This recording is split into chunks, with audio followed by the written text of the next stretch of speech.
Les saludo en el amor del Señor y en esta oportunidad quisiera compartir con ustedes el mensaje de la palabra de Dios basado en el Evangelio de Lucas, capítulo 6, versículo 46. Dice así su palabra: ¿Por qué me llamáis Señor, Señor, y no hacéis lo que digo? Este último tiempo me ha conmovido con mayor fuerza la muerte de personas y hermanos que he conocido producto de la pandemia del COVID-19. La pérdida de una querida hermana de la Tercera Iglesia Metodista Independiente de Santiago de Chile nos ha sobrecogido estos últimos días. Me refiero a nuestra hermana Norma Solorzano. Los que la conocimos podemos decir que ella recibió a Cristo como su Salvador y Señor, y hoy está en el reino de los cielos. Qué hermoso es el tener la seguridad de esta afirmación. Ella está en el cielo junto a su Señor. Pero también en el sector donde vivo, en la comuna de Maipú, partió un querido vecino que sin duda le echaremos de menos. Sus características, la alegría, el ser respetuoso, servicial, trabajador, colaborativo. En general, él era una muy buena persona. Recuerdo que en más de alguna ocasión junto a mi esposa tuvimos la oportunidad de predicar el Evangelio, pero creo que nunca le vimos ni escuchamos hacer decisión pública por el Señor. Él conocía mi congregación de donde soy pastor, asistió a algunas reuniones, pero nunca públicamente hizo decisión por Cristo. En forma personal, espero que al momento de su partida, lo que le fue hablado haya vuelto a su memoria y el Señor haya tratado con él. Ese es mi deseo, pero también sé que todo está en la soberanía de Dios. Recuerdo también aquel periodo cuando nuestro vecino estaba enfermo y tuvieron que llevarle de urgencia al hospital. Todos los que vivían en la villa mandaban palabras de aliento por las redes sociales comunales. Todos mandaban palabras de apoyo y expresaban que ellos orarían a Dios. Si bien es cierto, esto está lleno de una buena intención de la comunidad, con mi esposa reflexionamos y comentamos que muchos en estos días se acuerdan de Dios, ya que están pasando momentos de prueba, de dificultades, de angustia, de dolor. Pero también podemos decir que antes de estos momentos de prueba que estamos viviendo todos nosotros, muy pocos o casi nadie en la vecindad se acordaba del Señor. Y muy por el contrario, muchos rechazaban una invitación para escuchar su palabra en la congregación. Mientras no había una necesidad, Dios para ellos no estaba en su memoria. Pero hoy le buscan en oración para pedir favores, pero ni siquiera han permitido que Él entre en sus corazones. Jesús no es su Salvador y menos su Señor. Satanás es el padre de la mentira. Los tiene tan engañados que al momento de prueba claman a Dios para pedir favores, haciéndoles creer que son hijos de Dios. Para muchos en esta humanidad tienen a Dios como un gran botiquín, que al momento de sufrir una herida abro aquella caja de curaciones y curo aquella herida y después lo cierro y me olvido de ella. ¿Cuántas personas realmente pueden decir que Cristo no es ese botiquín del cual me acuerdo en momentos de apuro y después me olvido? ¿Cuántos pueden decir que Cristo es el Señor en sus corazones? ¿En cuántos corazones gobierna Él realmente? ¿Cuántos de nosotros podemos llamarle con autoridad Señor, Señor, no por nuestros méritos, sino por su pleno amor? Jesús mismo dijo: ¿por qué me llamáis Señor, Señor, y no hacéis lo que digo? Muchas personas que se autoproclaman y llevan el nombre de cristiano Hay muchas personas que en momento de angustia le llaman Señor, pero de ellos muy pocas personas son verdaderos cristianos.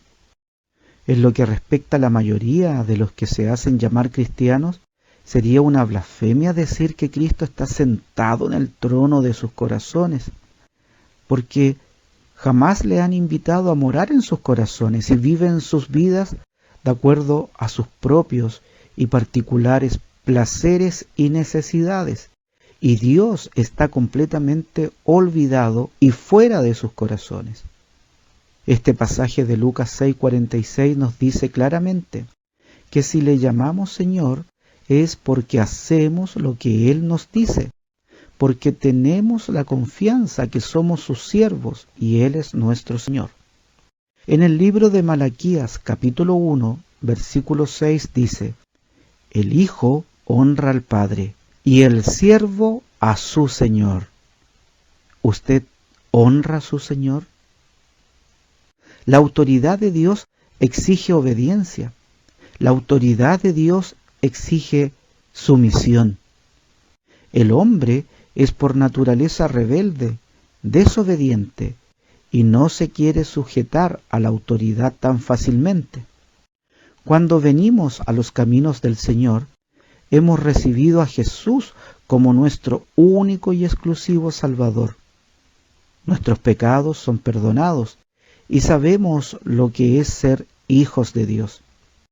Desde ese momento se supone que Jesús viene a ser no solo nuestro Salvador, sino también nuestro Señor.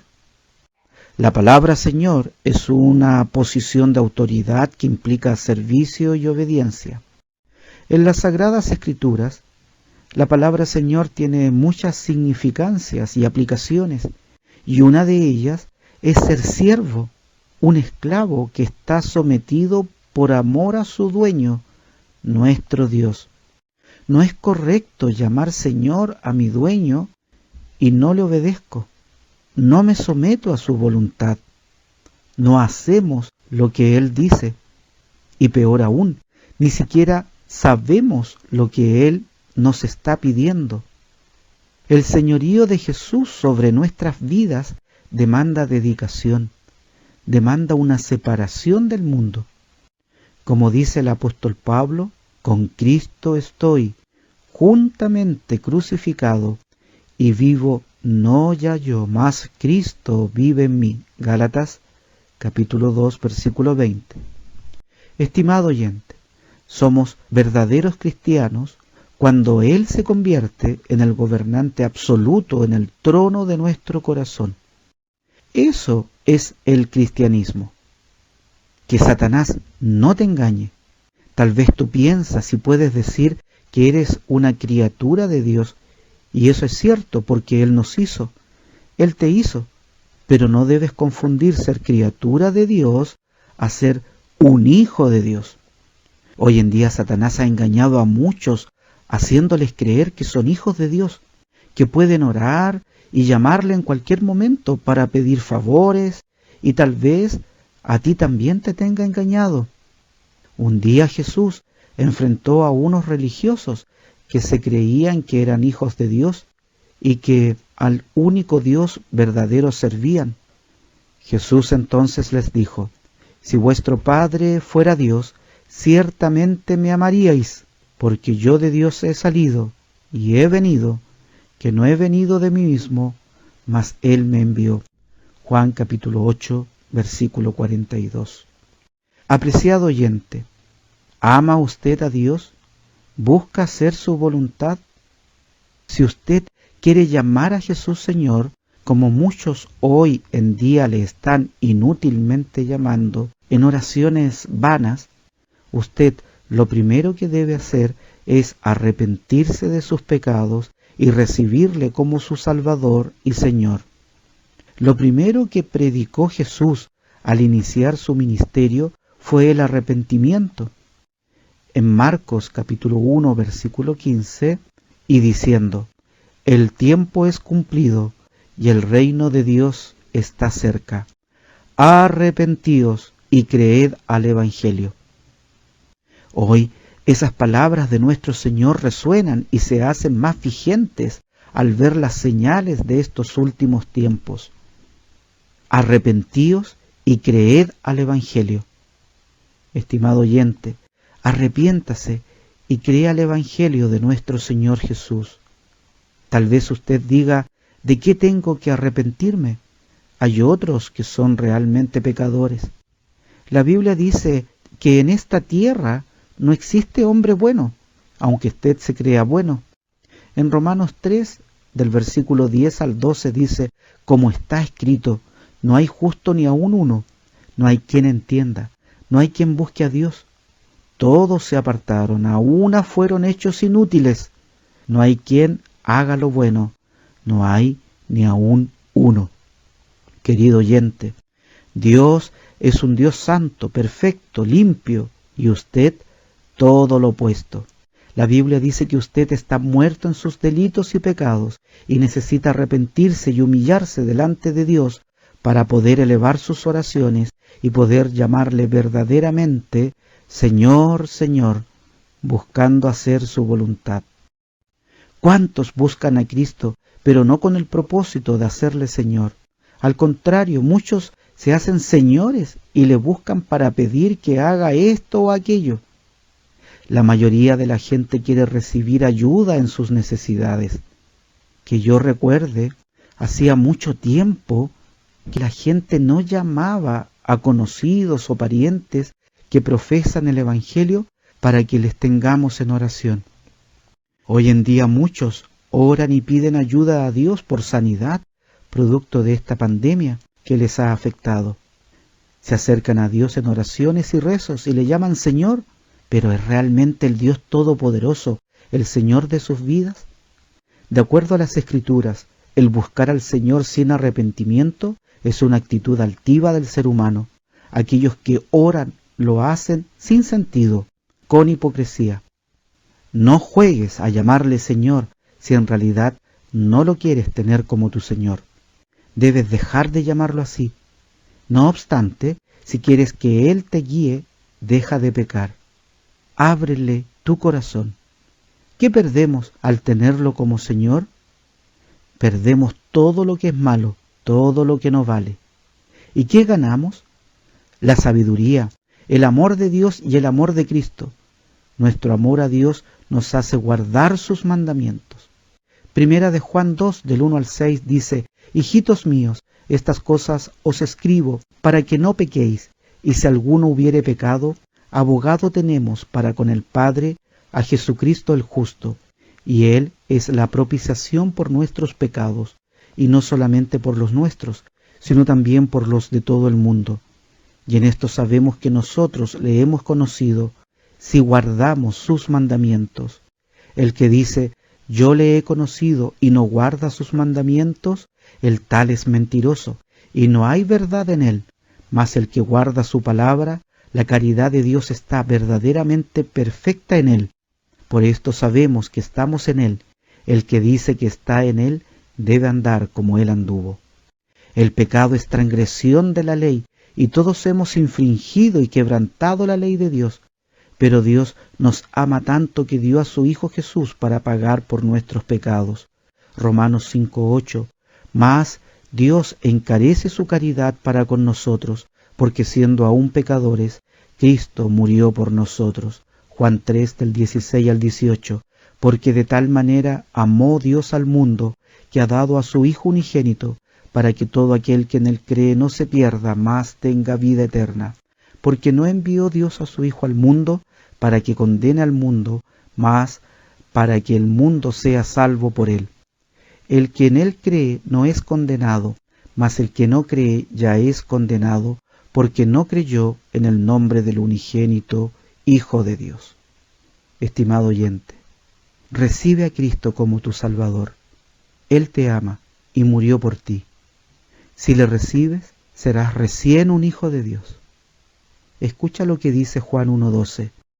Mas a todos los que le recibieron, dióles potestad de ser hechos hijos de Dios a los que creen en su nombre. Si le recibes, Él morará en tu corazón y podrás recién llamarle con toda autoridad, Señor. Él se sentará en tu corazón y querrá gobernar sin restricciones. Parte del Salmo 23 dice: Jehová es mi pastor, nada me faltará, en lugares de delicados pastos me hará yacer, junto a aguas de reposo me pastoreará, confortará mi alma, guiaráme por senda de justicia por amor de su nombre. Aunque ande en valle de sombra de muerte, no temeré mal alguno, porque tú estarás conmigo. Tu vara y tu cayado me infundirán aliento. Él quiere ser tu Señor. Él, cual pastor, quiere guiarte. La gran mayoría de la gente solo tienen a Jesús como invitado, pero Él quiere gobernar en el trono de tu corazón. Recíbele, y Él será tu Salvador, y pídele que sea tu Señor. Salmo 34:15 dice: Los ojos de Jehová están sobre los justos y atentos sus oídos al clamor de ellos. Si le recibes, estimado oyente, podrás acercarte al trono de gracia confiadamente y sabrás que tus oraciones serán oídas, sabiendo que Él hará lo mejor para sus hijos.